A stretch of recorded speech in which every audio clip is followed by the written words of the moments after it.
छत्तीसगढ़ के घने जंगलों के बीच एक छोटा सा गांव बसा था, जहां लोग गरीब थे लेकिन खुश थे। उस गांव में रहता था मंगरू, एक मेहनती किसान जिसकी पूरी दुनिया उसके खेत थे।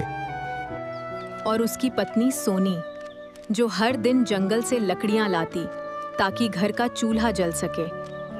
ये जंगल ही हमारी जिंदगी है, यही हमें जीना सिखाता है, यही हमारा परिवार है। लेकिन एक सुबह गांव की शांति अचानक टूट गई। औद्योगिक गाड़ियां गांव में आ पहुंची। यहाँ पे खनन होगी, यहाँ बड़ी फैक्ट्री बनेगी, आप सबको ये जगह खाली करनी होगी।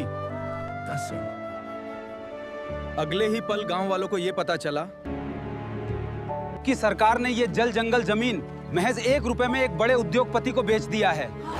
साहब, हमारा जंगल मत छीनो, हम कहां जाएंगे, यही हमारा घर है। लेकिन उनकी आवाज किसी ने नहीं सुनी।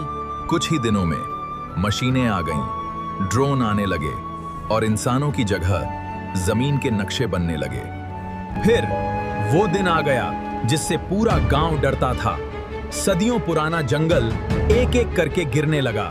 मंगरू की सालों की मेहनत, उसकी उम्मीदें, उसकी फसल, सब कुछ मिट्टी में मिल गया। अब हम क्या करेंगे? क्या गरीब होना गुनाह है? क्या विकास हमारा घर उजाड़ कर होगा? अगली सुबह पूरा गांव बदल चुका था।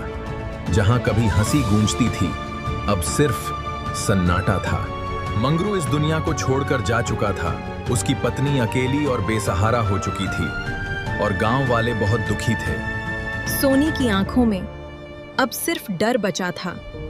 आगे का भविष्य उसे हर पल डराता था। कुछ महीनों बाद जहां कभी हरियाली थी, वहां अब ऊंची दीवारें थीं, धुआं था और मशीनों की आवाजें थीं। पहले जंगल था तो जिंदगी थी, अब सब कुछ बदल गया। जंगल चला गया और उसके साथ लोगों की खुशियां भी चली गईं। प्रकृति हार गई।